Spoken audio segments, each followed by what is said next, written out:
kayo sa therapy na activity ng bayan. Dito po sa Ako po si Bisita Hera, 66 years old, nakatira sa Tambagsangin, Toledo City. Ako po ay may sakit na sa puso. Dinala ako sa City Hospital na Toledo. Dinala ako sa Cebu. At City na ako makahinga, na ICU ako. Tapos nag-uwi ako sa bahay. May pinainom ako, may pinabili na tambal pang ano daw, Nancy. Sa katagalan, 1 taon ako na nag-inom ng gamot.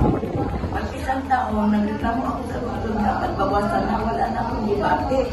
Wala akong naramdaman. Sabi naman doktor, kailangan ka na itubihin ko para makita kung anong nangyari sa puso.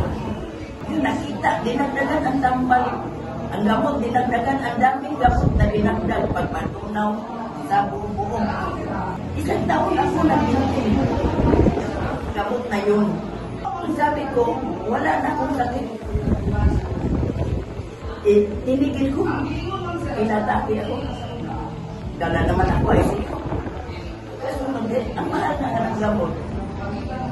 Pinatake na agad. 3 bisis ako dinalo sa ICU. Noong sabi nila na dito sa Bayo, subukan ko daw. Noong nag-aupo ako na sa first time ko, ang sabi naman sa nag-ito sa amin, na pwede bakpakin ang yung mga bubo nga doon. Pag-uwi ko sa bahay, hindi pa man ako nakainom ng gamot.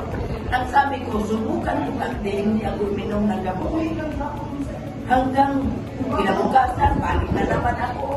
Hanggang ngayon, 1 buwan ako, wala akong absent. Kasi nasubukan ko, wala na, hindi na, makalakad ako, hindi ako makalakad dati nung malayo. Hinihingal ako. Ay ngayon, uwi na, wala na, wala na akong hinihinom na gamot. Simula kung nag-umpisa ako pag-upo dito, 1 buwan na ngayon. Ay, nagpasalamat ako sa bahay na nakarating din sa sangin. Malaking pasalamat ko. Ang buhay ko.